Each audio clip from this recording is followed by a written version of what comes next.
Like उनको उनको observe करना, उनका जो तरीका है वो कैसे, उनका बड़ा अतरंगी तरीका है, मतलब वो बहुत और ज़्यादा हँसी मज़ाक करते हैं, तो बहुत ज़्यादा एक्सट्रीम लेवल पे नॉस्टैल्जिया क्लिक होता है।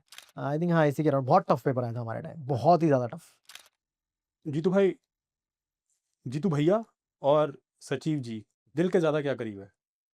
यार पंचायत जिस तरह का शो है ना, मतलब मुझे ऐसा लगता है कि जब मैंने कभी एज़ एन एक्टर बनने का सोचा होगा एंड मैंने बैठ के कभी सोचा होगा कि यार मुझे किस तरह की कहानी कहनी है, तो पंचायत उस तरह की कहानी है, जो हुँ, शायद जिसका पार्ट इस तरह की कहानियों का पार्ट शायद मुझे होना था। हुँ, एंड आई एम ग्लैड कि मुझे उस कहानी का पार्ट में रहा और हुँ, इतने साल तक वो शो चला और उसको इतना प्यार मिला। हुँ, सो ये काफ़ी ब्लेसिंग है और एज़ एन एक्टर बहुत बड़ी विक्ट्री है कि जो जिस तरह का कहाँ काम आप करने आए हो, जिस तरह की कहानियाँ आप कहने आए हो, वो पार्ट आपको करने को मिला एंड हुँ, उस कहानी का आप पार्ट बने एंड इतने लंबे टाइम तक आपने वो कैरेक्टर निभाया और इतने मतलब 4 सीज़न्स आए, इक्वली प्यार मिला लोगों का।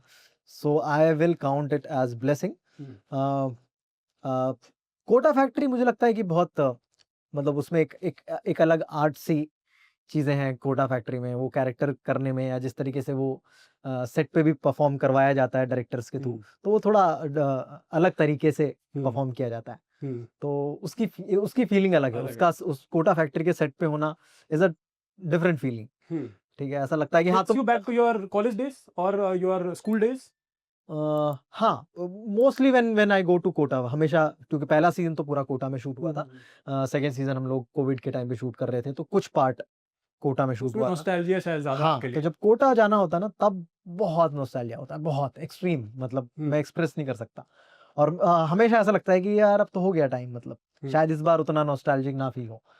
बट मैं मतलब बहुत, बहुत नॉस्टैल्जिक फील करता हूँ, मतलब हुँ, एकदम एक्सट्रीम, कि मतलब मैं सारे उन जगहों पे एक दिन निकालता हूँ, जिस दिन मेरा मतलब I think final day shoot होता है और थैंकफुली जब भी मेरा फाइनल डे शूट होता है, मैं मोस्ट ऑफ द मतलब दोनों सीज़न्स में, सीज़न 2 एंड सीज़न 3 में मेरा 1 घंटे का ही सीन होता है, फाइनल डे हुँ, हुआ ऐसा, तो हुँ, मेरे पास पूरा दिन रहा। हुँ, तो पूरा दिन मैं उन सारे अड्डों पे गया, ठीक है, जहाँ पे मैं रेंट पे रहता था, ठीक है, उन सब जगह जाके मैंने अपनी फ़ोटो खिंचाई। मेरे जितने भी कोचिंग इंस्टीट्यूट के सेंटर्स रहे, वो सारे मैंने वॉक थ्रू करता था, उन सब के फ़ोटोज़-वोटोज़ वहाँ पे जाके।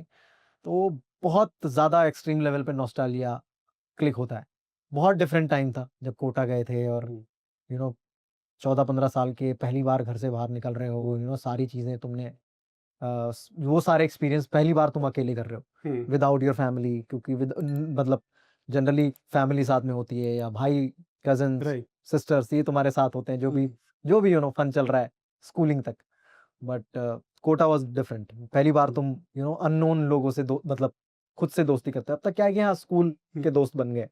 कोटा वाज़ कि हाँ, मतलब कोचिंग जहाँ पे यू नो या और कई बार तो ऐसा होता है कि तुम्हारी कोचिंग के भी नहीं है, तुम्हारे क्लास के भी नहीं है, हुँ, बट जस्ट तुम्हारी बिल्डिंग में रहते हैं या फिर तुम किसी साइबर कैफ़े पे हुँ। टकराए हो, तो वहाँ वहाँ से दोस्ती चालू हो आप गई। खुद को भी ज़्यादा ज़्यादा जानते जानते हो, हो। हाँ, तो बहुत ही स्ट्रेंजर लोगों से मिलके उनके साथ वाइब करना, हुँ, उनके साथ दोस्ती बनाना और वो दोस्ती को उस लेवल पे लेके जाना, उस टाइम पे मतलब 2 साल पता नहीं ऐसा लगता था कि बड़ा पीरियड है। हुँ, अभी आजकल ऐसा लगता है कि 2 साल तो यूँ बहुत ही निकल जाते हैं। छोटा-सा ड्यूरेशन है, बट उस टाइम पे 2 साल बड़ी बात हुआ करती थी। जी। उन लोगों के साथ 2 साल गुज़ारना और पक्की दोस्ती रखना, so that was very new thing and और वो बहुत ज़्यादा नॉस्टैल्जिया क्रिएट कुछ करता है। फ्रेंड्स हैं अभी भी? क्या कह रहे उस पुराने टाइम के कुछ फ्रेंड्स हैं अभी भी? जो अभी भी साथ हैं? हैं? यार कॉलेज के दोस्त साथ हैं, जो आईआईटी में दोस्ती हुई थी, आईआईटी वो सब लोग से दोस्ती है और वो अभी बंधी हुई है। ओके। बाकी स्कूल और कोटा के फ्रेंड्स सब अलग-अलग हो गए। तो ऐसे में जब आप कोटा फैक्ट्री का शूट कर रहे थे, सबसे इमोशनल मोमेंट क्या रहा था आपके लिए? जिसमें सच में दिल से रोना निकल जाता है जब?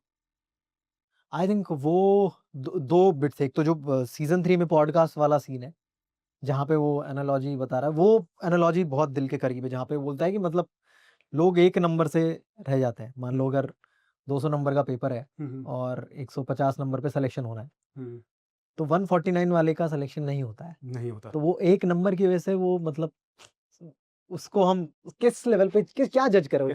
करोगे? करेक्ट। कि 150 पे सिलेक्शन हो रहा है, 150 वाला को आप ब्रिलियंट बोलते हो और हाँ, ब्राइट स्टूडेंट बोलते हो, उसको बोलते हो कि आपने क्या आप मतलब आपने जेन्युइनली मेहनत करी है और 149 को आप बोलते हो कि हाँ, मतलब यू आर अ फेलियर।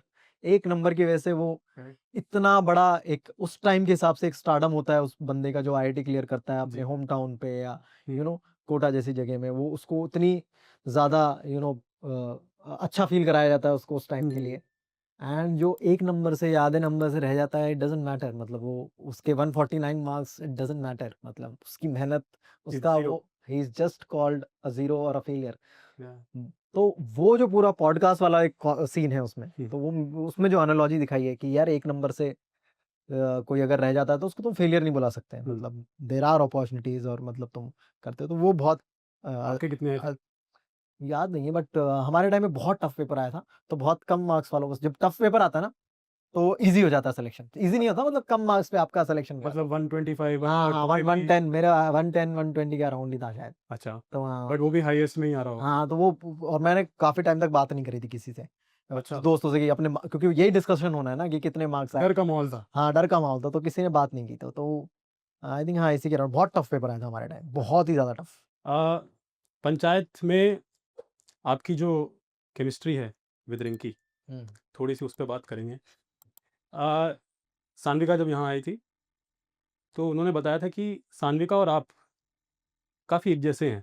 मतलब oh! In context that you both are introvert. हाँ, वो बात आप बात एक दोनों कम बोल करते सकते हैं। हैं। हाँ।